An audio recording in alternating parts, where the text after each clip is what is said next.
Hello Capricorn, Sun, Moon, Rising, and Venus signs. Kamusta kayo? Sana po ay nasa mabuti kayong kalagayan. Welcome back po sa Star Tarot. Kung bago kayo rito, welcome din kayo. Thank you for your support. I truly appreciate it. God bless you all. Paunang mensahe ni Capricorn ay hamak, taking a vacation physically or mentally. Ayan. So, maybe naisip ninyo na there is a need for you to take a vacation. Ano? Yung physical vacation.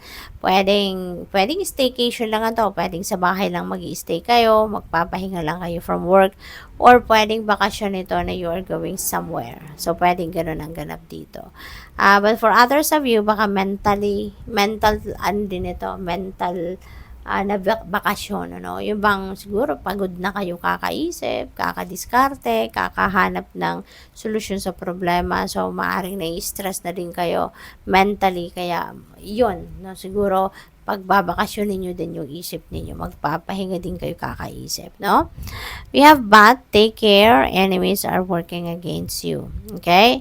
So, meron kayong pag-iingat na kailangan gawin dito kasi maaring merong mga kaaway kayo, meron kayong mga kadiskusyon, maybe you are not on the same page with someone dito, no, Capricorn, kaya kailangan na ano muna kayo, kailangan nyo muna na, tawag dito, bantayan ninyo yung bawat galaw din ng mga taong ito sa paligid ninyo kasi you would know, no, kung ito yung kaaway ninyo or ito yung umaaway sa inyo, mararamdaman mo din, no, yung kakaibang vibe nila towards you.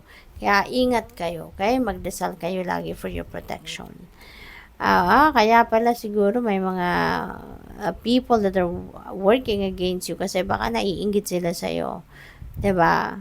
Money will be coming to you. Kaya siguro saksakan ng inggit ang mga taong ito. Hindi sila natutuwa na mayroong mga blessings na dumadating sa buhay mo. Hindi sila natutuwa na mayroong mga biyaya kang natatanggap, no?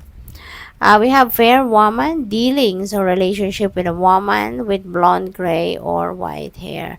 Okay? So, fair woman could be anyone, no? Pwedeng si fair woman pwedeng ano to pwedeng boss ninyo to. Kasi foreigner siya, no? Pwedeng foreigner talaga to. Pwedeng boss ninyo, pwedeng katrabaho ninyo kung nasa abroad kayo.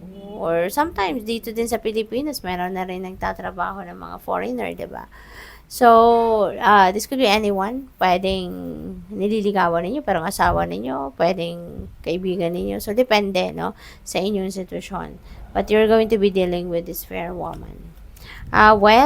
Family wishes come true. Napakaganda kasi may mga wishes ang inyong pamilya na matutupad na sa ngayon.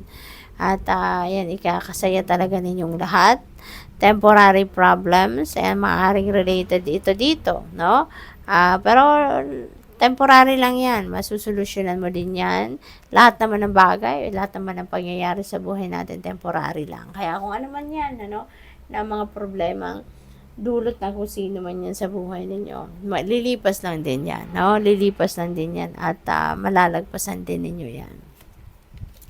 We have teapot, deep friendship with someone of the same sex. Ayan. So, deep friendship. Ayan, with someone of the same sex.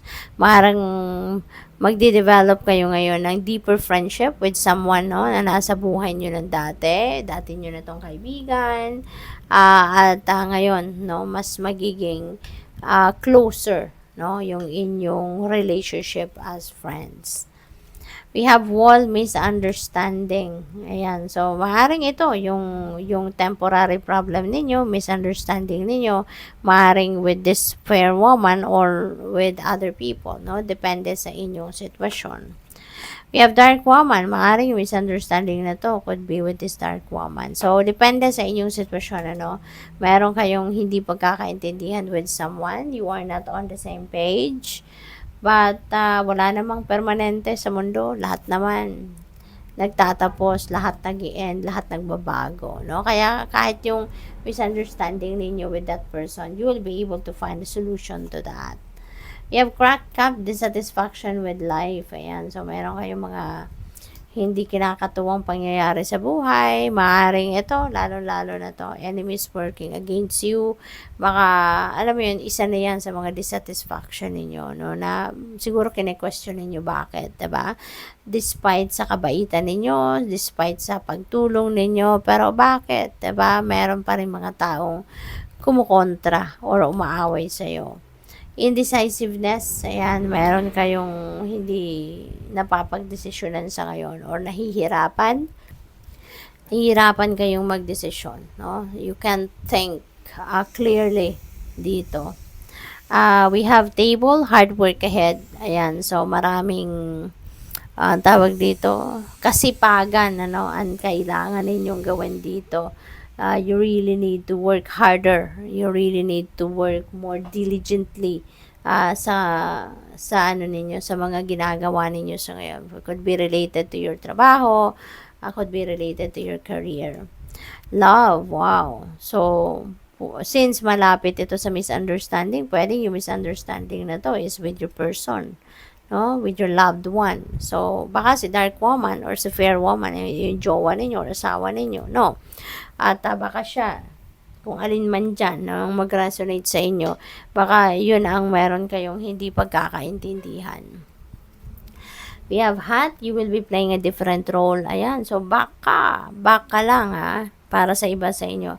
Baka yung rason kung bakit hindi kayo nagkakaintindihan ngayon because baka meron kayong promotion or baka meron kayong lateral movement or baka meron kayong bagong posisyon sa trabaho na baka kailangan kayong dalhin sa kung saan pa, no, na branch, no, baka malilipat kayo ng opisina. So baka yun ang baka ang gusto ng person ninyo, huwag ninyo tong tanggapin kasi baka malalayo kayo sa kanila, sa pamilya mo, yung gano'n, no? Kaya siguro yun ang hindi ninyo pinagkakaintindihan.